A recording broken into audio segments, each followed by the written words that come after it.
on 92.3 Nigeria Info.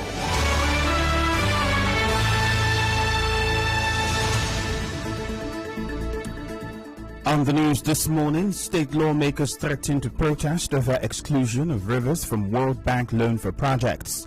Court orders Rivers State government to reinstate staff of Kensarawiwa Polytechnic 7 years after their sack. Island community Ukujagwama still without power supply 26 years after. Senate tells President Buhari to declare bandits as terrorists. On the foreign scene, North Korea's Kim Jong-un offers to restore inter-Korean hotline. I am Ifiemi Andrew. The Rivers State House of Assembly has threatened to embark on a protest to the National Assembly over the exclusion of Rivers State from projects to be financed by a fresh World Bank loan. Leader of the Rivers State House of Assembly and lawmaker representing Obiakpo Constituency 1, Martin Amaewule, while moving a motion, condemned the exclusion.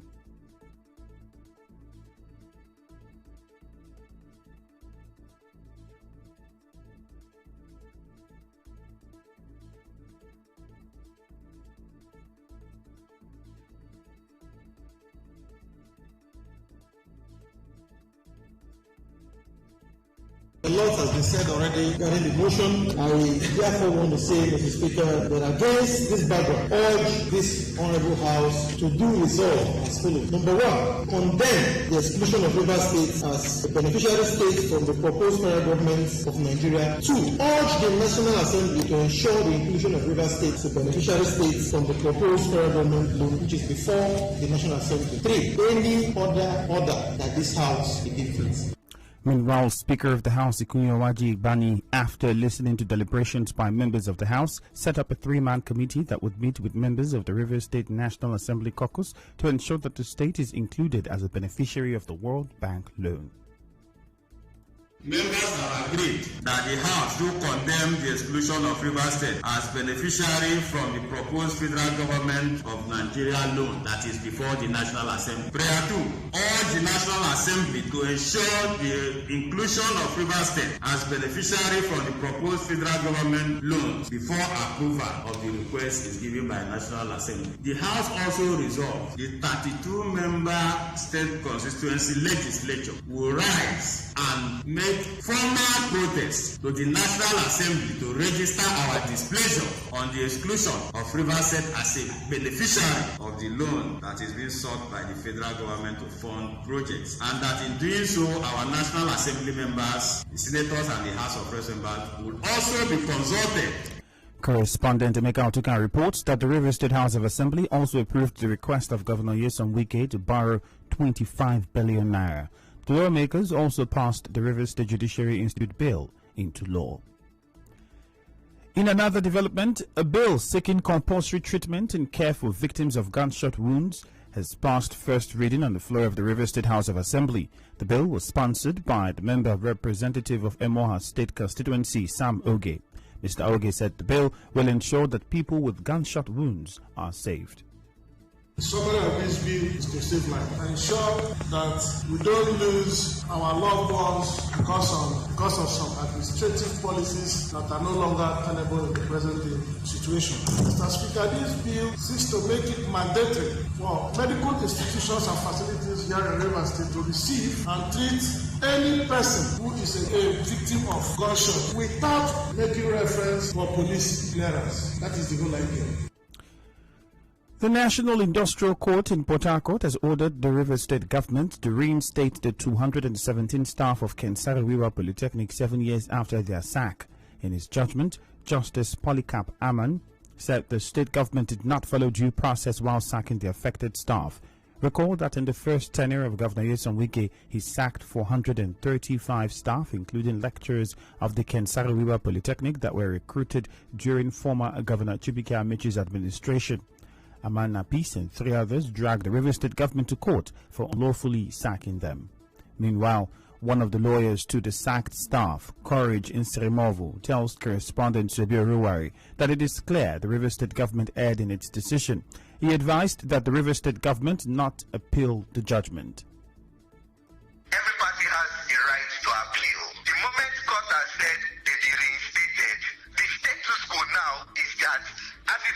now, they are employees of Kensariwa Polytechnic.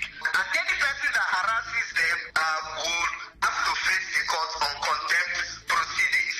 However, the government has the right to appeal. But then, in the spirit of socio-economic justice and in the spirit of building the nation, I mean, the government should allow it. Moving on, the Senate has asked President Muhammadu Buhari to declare bandits as terrorists. The Red Chamber also asked the President to wage a total war against the criminals, including bombing all their locations. The Senate also asked Buhari to declare all known leadership of bandits wanted and track them wherever they are for arrest and prosecution. These resolutions followed a motion by Senator Ibrahim Gobert and co-sponsored by 8 other senators. Proscribed group IPOB has denied any involvement in killings in the southeast. A statement by the group's spokesperson Ima Powerful said the killings are politically motivated. He also said IPOB has never issued an official statement that there will be no governorship elections in Anambra State. IPOB further claimed that those who killed Professor Dora Akunyili were responsible for the death of her husband. Meanwhile, Apex Igbo social cultural group Ohaneze Ndibo has dismissed insinuations that the killing of Dr. Chike Okunyili, husband to late former information minister Professor Dora Akunyili, was carried out by suspected IPOB members. Spokesperson of Ohaneze Ndibo, Alex Ogbonnaya, in an interview said the killing is barbaric and believes the action was carried out by hoodlums posing as members of IPOB. It's a shock to Igbo community as a whole. I find it as barbaric. But in Igbo, it's an abomination. Secondly, I do not want to believe it's an IPOB exuberance. You see, many hoodlums hide under IPOB to commit crimes of various kinds. The IPOB philosophy is the welfare of the Igbo. But although they don't like in terms of answers, hoodlums hijack answers and give it entirely different interpretation and direction. The same thing is happening now. Ogbonnaya described the death of Dr. Akunyili as a great loss to the Igbo community. Still ahead, island community Okujagwama still without power supply 26 years after. Stay tuned.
An island community, Ukujagwama in Okrika local government area, is yet to get power supply 26 years after power went off in the community.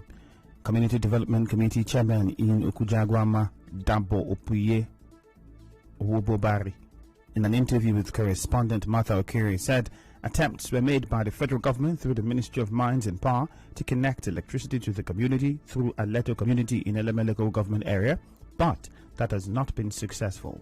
He said businesses in the community have continued to run on power generating sets. Effort to get the consent of our neighbors and the those were very difficult. Meetings were held, but they didn't give a green light of allowing the project to scale through. There was no major reason why their refusal to allow us to connect that light. Because of the refusal of the Aleto brothers, the contractor has to now divert the Gulf Estate. It has not been very, very smooth. The amount of money in 5 years or more, we only enjoyed that light for just 4 years.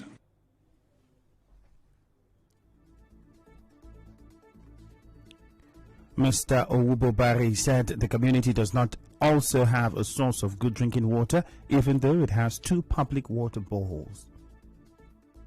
It overflows within the borehole. We don't have a generator, and people are taking advantage of this overflow and are fetching it right from the ground. Like it stands now, we just have these things standing out there, but they are not actually giving us water. Since we don't have power, generators have not been easy to manage. As I'm talking now, the 2 gems are also down, which is not a good one. Many times doctors have equally advised that water is not a good one, but they don't have any choice. The Ukujagwama CDC chairman also called for the upgrade of schools in the community. Entrepreneur and APC chieftain in Ogba Egbema Endoni local government area, Prince Ekelechuku Umejuru said, has expressed concern over the high level of poverty in oil-bearing communities in the state. Honorable Prince Umejuru said this while handing over keys of a 4-bedroom apartment built by him, an indigent of Idu Oposiuku community, Mr. Oza. So we don't accept the negotiation. I saw that money. This was his house. It's not just a small red house. He was very sick. My cousin Omar told me, actually, there is one that is very sick. When I saw the man, this man could not pay it. He now told me that please, that even I should just build him, even if it's wrong that they will bury him when he die. I think he will not die. You know that what saved this man's life is less than 300,000 naira. This man has added additional 20 meetings each. This is the happiness. This is the man that couldn't work, but today he can work. This is not the only one. I did something like this for another guy across the country. I just see that my community need to grow. We need to grow. And we need to love one another. In his speech, Chairman of APC Nonelga, Christian Ogbo, described Prince Umejuru as a dedicated party member with the best sense of benevolence and urged him to continue with the work. Also, the beneficiary, Mr. Oza, while receiving the keys to the apartment, thanked Mr. Umejuru for the gesture. Without him, I think I would have been great, but God provided him to come and do it. I never expect what he did to me and do it to me. I tell this one, what he did to me, God Almighty will do more than that for him in Jesus' name. God regard me and protect me. We are going every day, Almighty Father, we take every control. So we never lack, even we go, God will do it. People are doing it. God will experience this. Our correspondent reports that the event had 80 chieftains, Emeka Beke, Henry Odili, and Napoleon Okalikbe, as well as the APC chairman in Ward 6 on Elga, Prince Chukuma Umejuru. The Deputy Speaker of the River State House of Assembly, Edison Ehie, has commissioned 26 open shops, office space, and toilet at Elele Market built by Honorable Samuel Wanosike administration. The project is part of a week-long activity to mark 100 days in office of his second tenure. Speaking during the commissioning, the Deputy Speaker, Mr. Ehie, commended Mr. Wanosike for showing leadership to his people.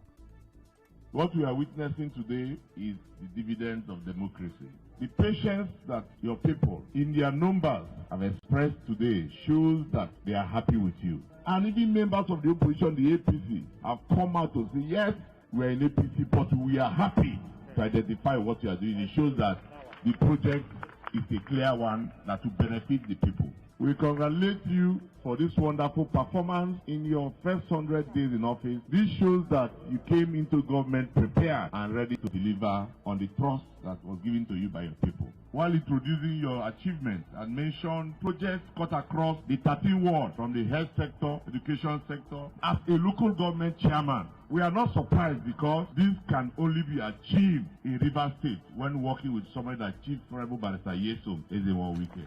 In his address, the chairman of Ikore Local Government Area, Samuel Wanosike, called on members of the State House of Assembly to prevail on Governor Yesom Wike to contest for president in 2023. I want you people to join us to beg him to throw his hat in the ring for the 2023 presidency of this nation called Nigeria. Yesom Wike is the solution. He is the one that can make Nigeria work. He is the one that will end the banditry in the northwest. He will end the Boko Haram in the northeast. He will end the poverty in the southwest. He will end the degradation in the southeast. He will end all the crises in Niger Delta. We need Yesom Wike. Let's join and give him that support so that we can have a better Nigeria. Our correspondent reports that the high point of the event was the defection of scores of people who say they are members of the APC into the PDP. President, Nigerian Association of Orthodontists, Amy B. Chaure Shombusho, has called on Nigerians to engage the services of professional orthodontists when seeking for proper realignment and treatment for the teeth. Dr. Shombusho made the call during the 15th Scientific Conference and Annual General Meeting of the Association in Port Harcourt. Today we're talking about orthodontics. So orthodontics is separate from oral health, where we talk about infections and all that. Here we're talking about malalignment, so it could be crowding, spacing, issues with bites that are not functioning. So it's important that we create awareness about who is qualified to deliver orthodontic movement, because it's a big decision to move teeth from where the nature has positioned them to that other position that we as orthodontists are the only ones that have been trained to know the best position that will be functional and aesthetic for the patient. On her part, Deputy Governor of Rivers State Ipalibo Harry Banigo, represented by the Director of Documentation Office of the Deputy Governor, Paul Dambo, reiterated the government's commitment to provide a qualitative, comprehensive healthcare system in the state. Your decision to make Port Harcourt the venue for this national event is obviously instructive, given the backdrop that Rivers State is a new destination for robust and comprehensive qualitative healthcare infrastructure, human capacity development, medical tourism in Nigeria under the performing governor of Nigeria, Chief Barrister Yesom Wike, alias Mr. Quality Project. It is important to note that both the orthodontists and dentists contribute significantly to help patients improve their oral health. Also speaking, Chairman Nigerian Medical Association Rivers State Chapter Ali Kochizindu urged the association to assist in addressing the high level of brain drain experienced in the country. Also rising from this meeting will be a position paper addressing brain drain, because I suppose that it also affects the practice of orthodontics in Nigeria. The health sector is in critical crisis, and as we do academics, we must rise up and speak out, particularly on the issues bordering on brain drain. Doctors, indeed health workers, are leaving the country in large number. The older ones are retiring, the younger ones are leaving. The scientific conference and annual general meeting had its theme as Accelerated Orthodontics, Furthering the Frontiers of Biology of Tooth Movement. And now, we'll bring you news from around the world. North Korean leader Kim Jong-un says he is willing to restore a vital communication hotline with South Korea in a possible offer of reconciliation. Mr. Kim's latest comments came during Pyongyang's annual parliament session. He also accused the U.S. of proposing talks without changing its hostile policy towards the North. Recall that Pyongyang severed the hotlines in August this year in protest against South Korea-U.S. military drills. On the news this morning, you heard that state lawmakers have threatened to protest over the exclusion of Rivers State from the World Bank loan for projects. Court has ordered the Rivers State government to reinstate staff of Kensarawiwa Polytechnic 7 years after their sack. An island community, Ukujagwama in Okrika local government area, is yet to get power supply 26 years after power went out in the community. Senate wants President Buhari to declare bandits as terrorists. On the foreign scene, North Korean leader Kim Jong-un has said that he is willing to restore a vital communication hotline with South Korea. The news was edited by Martha Okiri. Contact our newsroom on 0818-900-0017. For more stories, visit www.nigeriainfo.fm. Cloudy weather is expected in Port Harcourt this morning. My name is Ifiemi Andrew. Thank you for your time, and bye-bye for now.